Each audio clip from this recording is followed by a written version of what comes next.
They gathered to celebrate peace. November 11th, 1918. 200,000 people in Philadelphia, shoulder to shoulder, breath to breath. They kissed strangers. They embraced soldiers. Church bells rang until the ringers collapsed. Every kiss was a bullet. Every embrace, a grenade. The year is 1918, March 4th. A young man walks through Kansas wind before dawn. His name is Albert Martin Gitchell, 24 years old, company cook. He lights the stove as he does every morning. The flame catches, metal creaks. He measures coffee grounds. Everything is routine, except for the headache and the soreness in his throat. By breakfast, Albert Gitchell can barely stand. Fever, 104 degrees. By noon, 107 soldiers report the same symptoms. Within a week, 522 men are sick. Within 18 months, 50 million people will be dead. This is the story of the Spanish flu, and it began with one man lighting one stove on one cold morning. To understand the catastrophe that followed, we must first understand the world it destroyed. Early 1918 was marked not by fear, but by confidence. This was the age of modern medicine, the age of science triumphant. Consider what had been achieved. Cholera, the ancient scourge, had been traced to contaminated water and nearly eliminated. Surgeons operated inside the human body with reasonable expectation of survival. Germ theory had replaced medieval miasma. Doctors had vaccines, antiseptics, X-rays, and most importantly, they had confidence, the certainty that came from understanding. But this confidence rested on infrastructure about to become a weapon. The Great War had created something unprecedented, a global military machine of breathtaking efficiency. 4 million Americans in uniform. They trained in massive camps that held 50,000 soldiers in spaces designed for 10,000. They lived in barracks, where bunks stacked 3 high, and air grew thick by midnight. They ate in mess halls, where 1,000 men sat elbow to elbow, sharing plates washed in lukewarm water and reused immediately. From these camps, they were loaded onto trains, trains to ports, ports to ships. Ships packed beyond capacity crossed the Atlantic. They arrived in Europe and joined armies stretching from the English Channel to Switzerland. Millions of men, all connected, all moving. It was magnificent, efficient, the triumph of modern organization, and it was the perfect machine for spreading disease to every corner of Earth in months. The war dominated everything. Casualty lists published daily, victory gardens in every yard, factories running day and night. The entire nation mobilized for one purpose: winning. No one wanted to hear about soldiers with flu. Soldiers got sick. That was expected. The war must continue. Trains must keep running. Ships must keep sailing. But in Haskell County, Kansas, in January, something was wrong. A country doctor named Loring Minor saw patients with what seemed like ordinary influenza: fever, body aches, fatigue. But then they began to drown, lungs filled with fluid, faces turned blue. Young farmers, strong men, died gasping for air. Dr. Minor wrote to the United States Public Health Service warning of influenza of severe and unusual type. His warning was filed away. The war was more important. And the young men of Haskell County reported for military service. They boarded trains. They traveled to Fort Riley. They arrived at Camp Funston. They brought the virus with them. This is where Albert Gitchell enters history. Not as a villain, not exactly as a victim, simply as the first recorded case. The man whose name would be remembered when millions were forgotten. Albert wakes before dawn on March 4th. The barracks are cold. 50 men sleep in rows, breath visible in frigid air. He dresses quietly. His head aches. He tells himself it is nothing, just tired, just winter. He buttons his uniform jacket, steps out into darkness. Wind cuts through the camp like a knife. In the mess hall, he lights the stove. The routine is mechanical now. Strike the match, watch kindling catch, feed in wood, wait for heat. His hands shake slightly. By the time other cooks arrive, the stove roars, and Albert measures coffee into the massive percolator. His throat burns when he swallows. He ignores it. Breakfast service begins at 6. 700 men file through, metal trays clattering. Albert serves scrambled eggs with hands that feel like they belong to someone else. His body aches. Light hurts his eyes. A sergeant asks if he is all right. Albert says yes. No time for weakness. By 8 o'clock, Albert can no longer pretend. The fever has him. He stumbles to camp hospital, tells the nurse he has a bad cold. She takes his temperature, 104 degrees. She admits him immediately. Behind him, other soldiers already form a line. Corporal Lee Drake, Private Adolph Herbie, all with the same symptoms. The nurse feels the first flutter of fear. By noon, the waiting room is full. By evening, 107 cases. Camp surgeon Edward Schreiner has never seen anything like this. Influenza spreads, yes, but not this fast, not this uniformly. He orders the sick isolated, but isolation requires space, and space is something Camp Funston does not have. Within a week, 522 soldiers are sick. The virus moves through the camp like fire through dry grass. One barracks falls, then another, then another. Pattern always the same. One man reports sick in the morning. By evening, 20 men from his unit are in hospital. Officers try to maintain order. Training continues, but entire companies are decimated, not by German bullets, by something they cannot see or fight or understand. And still, trains keep running. Soldiers from Camp Funston ship to other bases: Camp Hancock in Georgia, Camp Lewis in Washington, Camp Sherman in Ohio. By April, 38 camps across the United States report outbreaks. But these outbreaks are mild. Most soldiers recover in a week. Deaths are rare. Military planners note the outbreaks, issue guidelines, continue war mobilization. Troop ships keep sailing. What no one realizes, the virus is learning, adapting, mutating. With every new host, it copies itself millions of times. Most mutations are harmless or make it weaker, but occasionally, rarely, a mutation makes it stronger, more transmissible, more deadly. The first wave is a warning shot. The world does not listen. If you're finding this story as compelling as I am, consider subscribing. We explore history's pivotal moments every week. Summer passes. The war grinds on. The flu seems to fade. Doctors breathe relief. Just a bad flu season, they tell themselves. Albert Gitchell recovers and returns to duty. Hospitals empty. Life returns to normal. The great machine of war keeps turning. But in August, in a port city in France, a new kind of flu appears. This one is different. This one kills. A soldier falls ill in the morning. By afternoon, his lips are blue. By evening, his lungs are so filled with fluid, he drowns in his own body. Autopsy reveals something horrifying. His lungs are not pink and spongy. They are heavy, blue, waterlogged, like bags of wet cement. The doctor has never seen anything like it. He will see it thousands more times. This is the second wave, the killer wave, and it spreads with speed that makes spring look glacial. It starts in the trenches, the Western Front, that 400-mile wound cutting across Europe. Here, millions of men live in conditions that would shock medieval serfs. They sleep in holes dug into mud. They share lice and rats and disease. The flu finds them, and it feasts. By September, both sides report massive outbreaks. German soldiers die by thousands. British hospitals overflow. French doctors, exhausted from 4 years treating battlefield wounds, now face an enemy they cannot suture or amputate. The flu spreads faster than any military advance. It crosses no man's land without regard for barbed wire or artillery.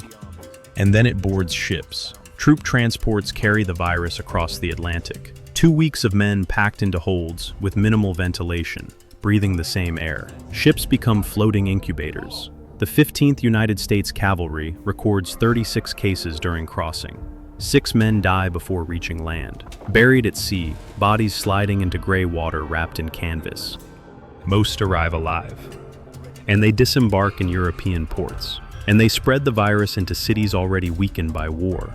Those cities send virus back on returning ships to America. By October, the virus has completed its global circuit, nowhere left to hide.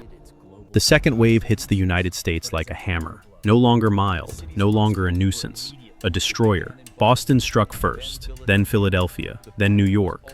Pattern always the same. A few cases, then dozens, then hundreds, then thousands. The speed is paralytic. Cities go from normal to apocalyptic in days. Philadelphia becomes the textbook case of failure. City health director receives warnings from other cities, ignores them. He has a pressing concern. Fourth Liberty Loan Parade, scheduled for September 28th. War effort needs money. Parade must go on. 200,000 people, largest crowd in Philadelphia's history, gather downtown. They stand shoulder to shoulder. They cheer. They breathe the same air. Within 72 hours, every hospital in Philadelphia is full. Within a week, hundreds of deaths per day. Morgues overflow. Bodies stacked in corridors, in closets, in empty warehouses. Undertakers work around the clock and cannot keep pace. City government requisitions steam shovels and digs mass graves. Families wait days, sometimes weeks, to bury their dead. Bodies pile faster than they can be counted. And still, government insists on silence. This is wartime. Morale must be maintained. Newspapers forbidden from reporting full scope. When the Philadelphia Inquirer tries to publish real death toll, federal censors block it. Government believes keeping people calm is more important than keeping them informed. They are catastrophically wrong. The flu spreads through northeastern cities like tsunami. In Boston, Camp Devens becomes a death camp. September 8th, a dozen soldiers report sick. 6 days later, 6,674 cases. Base Hospital, designed for 1,200 patients, holds over 6,000. Men lie on floors, on porches, in tents. Many die before a doctor can see them. A doctor writes to a colleague, "The patients develop rapidly the most vicious type of pneumonia ever seen. They struggle to clear airways of blood-tinged froth that gushes from nose and mouth. Lungs fill so quickly many suffocate within hours. They turn blue from lack of oxygen. Some hospitals forbid nurses from working alone with flu patients. Too many have gone mad from watching young men drown on dry land." The medical profession is helpless. Best minds apply everything they know, and everything is wrong. They believe flu is caused by bacteria. They develop vaccines against bacteria. Vaccines do nothing. They prescribe aspirin in massive doses. Aspirin thins blood and makes internal bleeding worse. They bleed patients. Patients die faster. They try oxygen therapy, vitamin injections, experimental serums. Nothing works. The most horrifying aspect is who dies. Influenza kills the elderly and young, the vulnerable. But this flu inverts the pattern. It kills the young and healthy. Men and women in their 20s and 30s, at peak physical strength, die by millions. Pregnant women die at horrific rates. Athletes, soldiers, factory workers, people who have never been sick. They go from healthy to dead in less than 24 hours. Modern science would discover why. The virus triggers a cytokine storm. The immune system, strong in the young, detects the invader and responds with overwhelming force. It floods lungs with fluid to trap virus. But response is too strong. Fluid keeps coming. Lungs fill. Patient drowns from inside. The very strength of youth becomes a death sentence. But in 1918, doctors do not know this. They only know their strongest patients are dying, while the elderly sometimes survive. Natural order inverted. Nothing makes sense. Some doctors wonder if this is influenza at all. And still, deaths accelerate. October 1918 becomes the deadliest month in American history. 195,000 people die in 31 days. More than 6,000 deaths per day. More than worst battles of civil war. More than any natural disaster. And October is just 1 month. Dying continues through November, December, January. The social fabric tears. Fear becomes weapon as deadly as virus. Neighbors stop speaking. Families fracture. Sick are isolated, sometimes abandoned. In some cities, people with symptoms are forcibly removed and taken to quarantine facilities. Children watch parents die through windows, forbidden from entering. Spouses die alone. The bonds that hold communities together dissolve. Responses vary by city. San Francisco mandates masks in public. Violators arrested and fined. Masks are crude, cotton gauze offering minimal protection, but they become symbol of civic duty. In other cities, people refuse. They claim masks are government overreach. They hold anti-mask rallies. They argue fear is worse than disease. In San Francisco, mask compliance is high. Death rate is lower. But even there, thousands die. Some cities close schools, theaters, churches. Others leave them open. Doctors argue in newspapers. Some say isolation is essential. Others say it is futile and economically devastating. Government provides little guidance. Each city makes its own decisions, some wise, some deadly. No playbook, No one has done this before. Children create a jump rope rhyme. I had a little bird. Its name was Enza. I opened the window, and in flew Enza.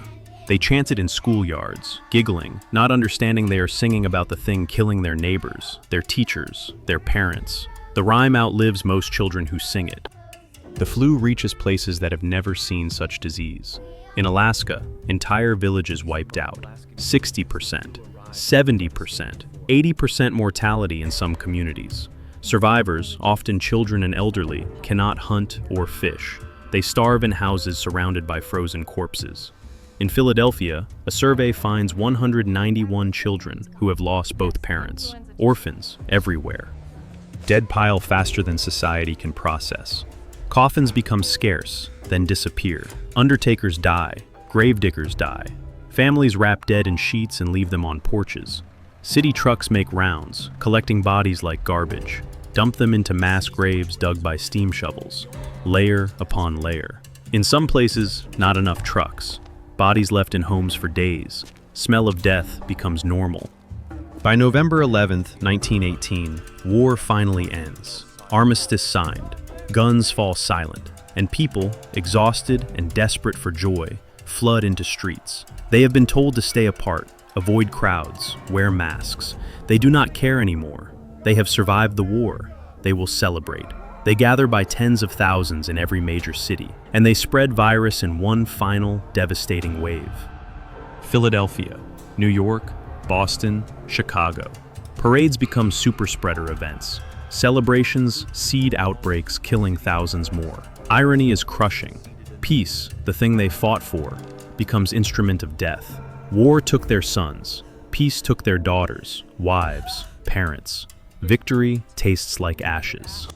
Third wave peaks in winter, but slowly flattens. Virus runs out of victims. Those who will die have died. Those who survived have immunity. By spring of 1919, worst is over. World emerges, and counts cost. Numbers are incomprehensible. Between 50 and 100 million people died. In United States, 675,000. More than died in World War I, World War II, Korea, and Vietnam combined. India lost 17 million. Western Samoa, 22% of population in 2 months. South Africa, 300,000 in 6 weeks. Every continent, no escape. But aftermath revealed something unexpected. Pandemic forced changes that would have taken decades. Cities funded public health measures. Governments created health departments. Infectious disease surveillance was born from this disaster. In 2005, scientists sequenced the 1918 virus genome from preserved lung tissue. It was H1N1 influenza with avian origin genes. Jumped from birds to humans, mutated, became one of history's most efficient killers. Research in 2008 revealed most died not from virus, but from secondary bacterial pneumonia. Flu damaged lungs. Bacteria flooded in. Without antibiotics, infections were death sentences. This meant if 1918 flu returned today, we would have tools to fight it. Virus did not disappear, it evolved. Descendants still circulate every flu season. In 2009, swine flu emerged, related to 1918 virus. World panicked. But this time, we had vaccines, antivirals, public health infrastructure. Hundreds of thousands died, a tragedy, but not 50 million. We had learned something. Sites where pandemic began are still there. Camp Funston at Fort Riley still trains soldiers. In cities worldwide, mass graves hold victims never counted. Philadelphia, Boston, New York, Paris. Beneath streets we walk on, they rest, silent, but there. So what did we learn? Transparency matters. Wartime censorship cost lives. People cannot make informed decisions without information. Preparation matters. Public health infrastructure today was built on mass graves of 1918. Interconnection is double-edged. Same systems that bring prosperity can bring plague. In 2020, when COVID emerged, world saw echoes. Masks, overwhelmed hospitals, arguments about freedom versus safety. History did not repeat exactly, but it rhymed. Albert Gitchell lived until 1968. He served honorably, married, had family. He was not the cause, simply the first recorded case. His story reminds us, pandemics begin with one person feeling unwell. They begin with systems prioritizing efficiency over safety. They begin with assumption it cannot happen here.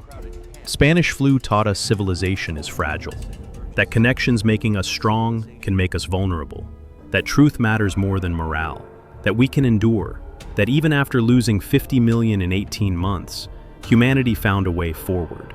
We mourned, we adapted. We created systems to prevent it happening again. Question is not whether another pandemic will come. Question is whether we will be ready, whether we will remember lessons purchased with 50 million lives, whether we will prioritize science over politics, preparation over hope. In ashes of Spanish flu, we built modern public health. Imperfect, often ignored, but present. Infrastructure exists because of 1918. Vaccines, surveillance systems, pandemic plans exist because we paid for them with mass graves. That is the meaning we take from this history, that we are capable of learning, that every disaster teaches something if we listen, that resilience is ability to rebuild, that memory matters, that preparation matters, that work of prevention is the only thing standing between us and next 50 million deaths. Graves are still there beneath our cities, victims in ground, in archives, in fading photographs. They cannot speak, but their deaths spoke. They said, this can happen. They said, do better. They said, remember. And so we remember. We build systems, we train doctors, we stockpile supplies, we track outbreaks. We do this because in 1918, we did not, and 50 million died, and world learned that some lessons cannot be unlearned. Spanish flu is not ancient history. It is a warning written in mass graves, a lesson purchased with lives, a reminder that things making us strong can make us vulnerable, that civilization is one pandemic away from chaos, that preparation is everything, that the dead can still teach. Story of Spanish flu is not just about death. It is about survival, about humanity finding a way forward after losing 1/3 of world to infection. We buried dead, mourned losses, rebuilt systems, and when next pandemic came, we were slightly better prepared, slightly wiser, slightly more humble. Virus that began in Kansas killed 50 million in 18 months. But it did not kill humanity. It did not kill hope. It did not kill our ability to learn, adapt, endure. Perhaps that is the real story, not the deaths, but that we survived, that we built something better from ashes. In mass graves beneath cities, in tissue samples in laboratories, in childhood rhymes that outlived singers, they rest. Victims of Spanish flu. Their legacy says, remember, prepare. This happened once. Do not let it happen again. And we listen. Because 50 million deaths demand we do better. Because next pandemic is not question of if, but when. And when it comes, we will face it with tools purchased by those who died in 1918. We will face it knowing survival is possible, that resilience is human, that even in darkest plague year, dawn eventually comes. And in that dawn, we rebuild.